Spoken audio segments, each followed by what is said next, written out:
देखिए, सबसे पहले तो मेरा आप सबको नमस्कार और आप सबका दिल की गहराई से बहुत बहुत धन्यवाद कि मीडिया ने इस पेंशन के मुद्दे पे हर मोड़ पे हमें जो है साथ दिया है, हर मोड़ पे हमारा सहयोग किया है और हर कर्मचारी तक इस मुद्दे को पहुंचाने में हमारा सहयोग किया है। प्रदेश की आम जनता तक इस मुद्दे को पहुंचाने में हमारा सहयोग किया है। हम दिल की गहराई से मीडिया का बहुत बहुत धन्यवाद करते हैं।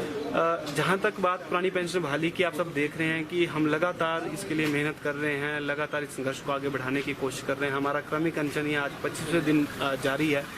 जिला सिरमौर के साथी आज हमारे बीच हैं, हमारे महासचिव भरत शर्मा जी हमारे बीच में हैं और लगातार मंडी में भी, कांगड़ा के धर्मशाला में और हमीरपुर में भी इस तरह क्रमिक अनशन पर हमारे साथी लगातार बैठ रहे हैं। हमारे साथी आधिकारिक रूप से 5 साथी क्रमिक अनशन पर बैठे हैं, लेकिन दिन में 50 से 100 तक साथी जो है उनके सहयोग के लिए वहां पहुंच रहे हैं। उन सबका भी हम धन्यवाद करते हैं। लेकिन यहाँ जो ये पुरानी पेंशन बहाली के लिए कई बार जो है राजनीतिक गलियारों में हम कई बात सुनते हैं। ये सारी बातें जरूर हो रही हैं, लेकिन हमें उम्मीद है कि हम जल्द पुरानी पेंशन बहाल करवाने में सफल होंगे। एक और विषय आज यहाँ एक जो हमारे बीच भाई ओम प्रकाश जी हैं, एक जो नारा लगा था, खास करके 3 मार्च को एक बड़ा नारा लगा था और उसके बाद बहुत सारी राजनीतिक गलियारों में भी, देश प्रदेश में नारा भी, इवन विदेश से भी हमें कई बार हमारे जो रिश्तेदार या जान पहचान के लोग थे उनकी तरफ से मैसेज आया कि ये आपने कैसा नारा लगाया, इतना मतलब, क्योंकि आपने तो एक अच्छे भाव में नारा लगाया था। लेकिन इसमें कितनी कंट्रोवर्सी भी हुई और हमारे साथियों के साथ जो है उनके स्थानांतरण किए गए, एफआईआर की गई, बहुत कुछ उसमें हुआ, इसके आप सब साक्षी हैं। लेकिन मैं थोड़ा सा ये बताना चाहता हूँ कि ओम प्रकाश जी को आज हमने अपने राज्य कमेटी में प्रवक्ता नियुक्त किया है, जिसकी हम इन्हें बधाई देते हैं और उम्मीद करते हैं कि ये जो इनको दायित्व सौंपा है इस पे ये खरा उतरते हुए संगठन के जो जितने भी विषय हैं वो आप सबके समक्ष भी समय समय पर रखते रहेंगे और संगठन के लिए और इस संघर्ष के लिए काम दिल से काम करते हुए जरूर सफलता की ओर इस संगठन को ले जाएंगे। पेंशन बहाली के मुद्दे को हमने लगातार पीछे से जितने भी हमारे आंदोलन हुए हमने उठाया। क्रमिक अनशन की बारी है और क्रमिक अनशन ये लगातार हमारा जारी रहेगा जब तक हमारी पेंशन बहाल नहीं होती। अभी हमने एक और कार्यक्रम रखा है 15 सितंबर तक, अगर हमारी पेंशन बहाल नहीं होती, क्योंकि हम जितने भी कार्यक्रम बनाते हैं हम ये भी सोचते हैं कि उम्मीद ये करते हैं कि उससे पहले अगर पेंशन बहाल होती है तो फिर हम जो है उसको धन्यवाद रैली में या कुछ इस तरह से सरकार का धन्यवाद भी करेंगे। लेकिन अगर कुछ नहीं होता है तो 15 सितंबर को हमने जो है एक वोट फॉर ओपीएस अभियान शुरू करने का एक निर्णय लिया है। ये हमारी राज्य कार्यकारिणी की बैठक बिलासपुर में हुई थी, उसमें हमने निर्णय लिया था।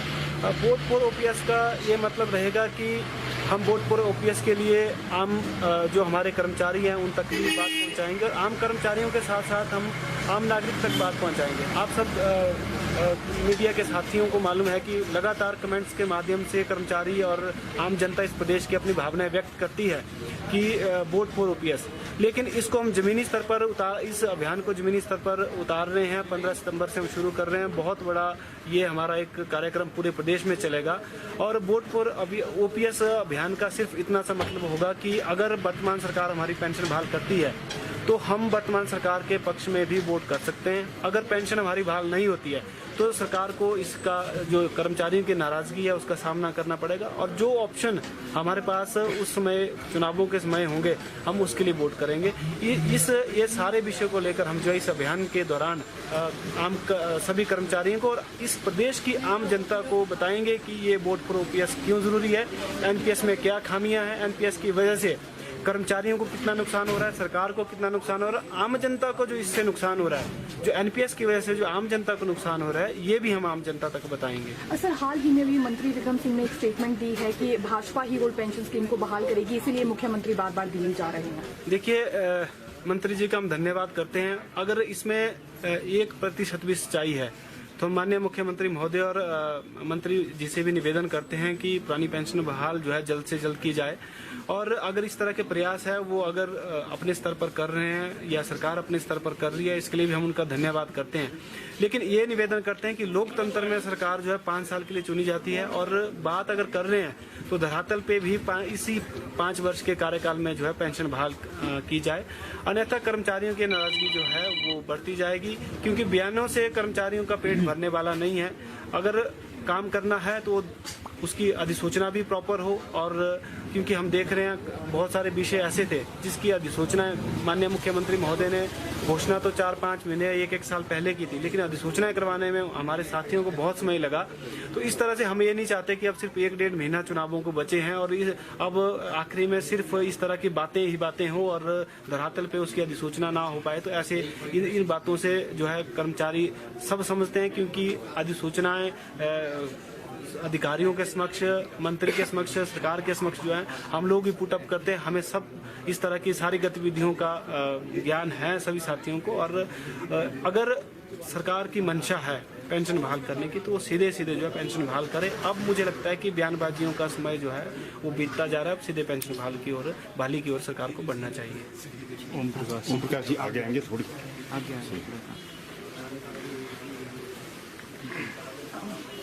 जी सर, सबसे पहले तो ओल्ड पेंशन स्कीम की बहाली को लेकर आपका स्टैंड जानना चाहेंगे। देखो, ओल्ड पेंशन की बहाली के लिए हमारा स्टैंड क्या है, हम साधारण कार्यकर्ता के रूप में संगठन के लिए कार्यकर्ता आए हैं, करेंगे। और अगर स्टेट कार्यकारिणी ने मुझे जो जिम्मेदारी दी है और इन्होंने इस काबिल मुझे समझा है, तो इनके मार्गदर्शन से और इनके सहयोग से, सभी कार्यकर्ताओं के सहयोग से मैं इसे निभाने की पुरजोर कोशिश करूँ। सर, आपने एक नारा दिया था जोयावामा, हालांकि उसके बाद FIR भी दर्ज हुई थी उन सभी कर्मचारियों पर जिन्होंने उस वक्त वहां पर नारेबाजी की थी। फिलहाल जानना चाहेंगे, काफी ज्यादा कंट्रोवर्सी में ये शब्द आ गया था, क्या इसका कारण हम समझे? इसका कारण मैं बार बार कहता आ रहा हूँ, इसका कोई विशेष कारण नहीं है। ये जो है राजनीतिक कारण रहते हैं और इस समय हमें कोई राजनीति नहीं करनी है। हमारा मकसद है OPS बहाल करना। और अगर इस नारे की जब आज आप लोगों के समक्ष कहने की बात आ रही है, तो कोई भी जब किसी चीज के लिए लड़ाई लड़ी जाती है, जब कोई संघर्ष सीमा के पार हो जाता है, तो राजनीति गलियारों में और सत्ता पक्ष के कान जो बहरे होते हैं उन तक पहुंचाने के लिए ये नेचुरली ऐसा कुछ हो जाता है। तो ये एक, मैं जिसे कहूँगा, ये एक शाब्दिक विस्फोट था जो इसलिए हुआ ताकि आम जनता तक, ताकि एक पालने में पल रहे बच्चे से लेकर 60 या 70 साल के बुजुर्ग तक OPS की बहाली की मांग चली जाए। मैं इसे इस तौर से मान रहा हूँ। ये जो आज तक का हमारा संघर्ष था, ये उसका विस्फोट था, किसी ना किसी के माध्यम से होना था। और अगर ईश्वर ने मुझे चुना तो मैं इस बात के लिए धन्यवादी हूँ। ओम प्रकाश जी, जिस तरह से आपने ये नारा दिया था और कहा यह गया था सरकार की तरफ से कि इसमें कुछ अपशब्द थे, आप सिरमौर से ताल्लुक रखते हैं, कुछ सिरमौर के और जो कर्मचारी हैं मुख्यमंत्री के करीबी हैं, उन्होंने भी कहा था कि इसमें इन शब्दों में जो है वो अभद्रता है। क्या कुछ ऐसा है? इसी के साथ जोड़ना चाहूंगा ओम प्रकाश जी, जिस तरह से आपने कहा कि विस्फोट, और उस विस्फोट की चिंगारी में कर्मचारी भी आए और उनके तबादले हुए। देखो, सबसे पहले मैं जो अपशब्द की जो बात हो रही है, मैं ये बात क्लियर कर रहा हूँ। और आपने भी अपने आप भी कहा है कि जो सरकार के करीबी थे या जो ऐसे थे, तो उन्होंने तो राजनीति करनी थी। अदरवाइज इस चीज को किसी भी तरीके से अगर देखा जाए, अगर आप हमारे सिरमौर के लैंग्वेज में, इसमें कईयों ने स्पष्टीकरण दिया, चुने हुए नुमाइंदों ने स्पष्टीकरण दिया, और जो इस समय जो सरकार है, जो भाजपा की सरकार है, उनके जो मंत्री है, उन्होंने भी स्पष्टीकरण दिया। और विश्वविद्यालय के कुछ जो भाषा के जो विश्वविद्यालय में हमारे जो स्टूडेंट है, जो स्कॉलर हैं, जो भाषा के विषय में ही अपनी रिसर्च कर रहे हैं, उन्होंने भी इसमें काफी मंथन किया। तो इसमें ऐसा कुछ नहीं था और ना इसमें ऐसा कुछ है। और अब तो आपका प्रश्न इसलिए भी ये फीका पड़ जाता है कि अब तो मुख्यमंत्री जी खुद भी इस चीज को मान रहे हैं कि इसमें ऐसी कोई अभद्रता नहीं थी।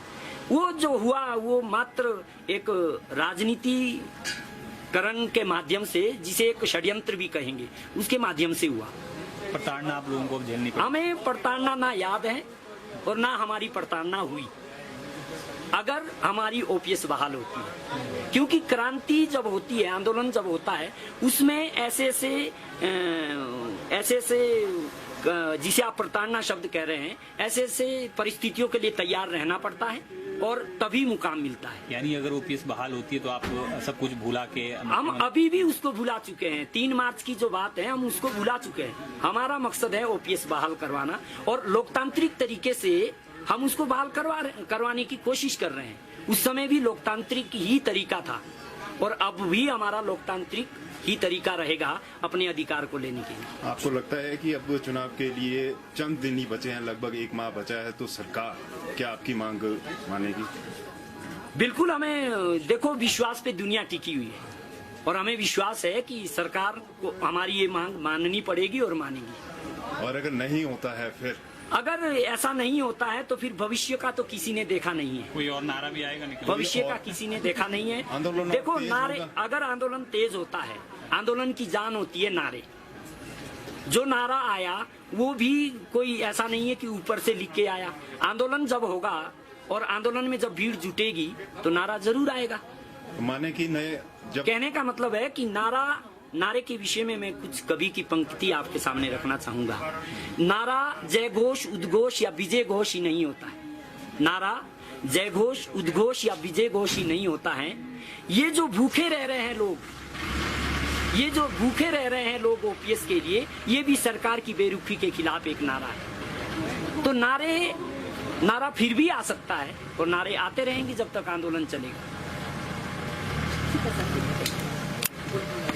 तो देख सकते हैं आप तस्वीरें ये। तो ये साफ तौर पर कह दिया है इन्होंने कि ये सरकार से अभी पुरानी पेंशन बहाली को लेकर आस लगा कर बैठे हैं, लेकिन बात की जाए जिस प्रकार से चुनावों के लिए भी अभी 1 माह का समय बचा है लगभग, और अगर तब तक पेंशन बहाली नहीं होती है तो इन्होंने कहा है कि जो है इसी कार्यकाल में कहा है कि हो सकता है कि आने वाले समय में नए नारे के साथ फिर आंदोलन और तेज किया जाए। और यहाँ पर इन्होंने साफ तौर पर कह दिया है कि ये तब तक यहाँ पर डटे रहेंगे जब तक पुरानी पेंशन बहाल नहीं हो जाती। तो अभी आप लाइव देख रहे थे स्ट्रीम को, तो अभी तक इतना ही। फिर मिलेंगे नई खबर नई जानकारी के साथ, तब तक के लिए धन्यवाद।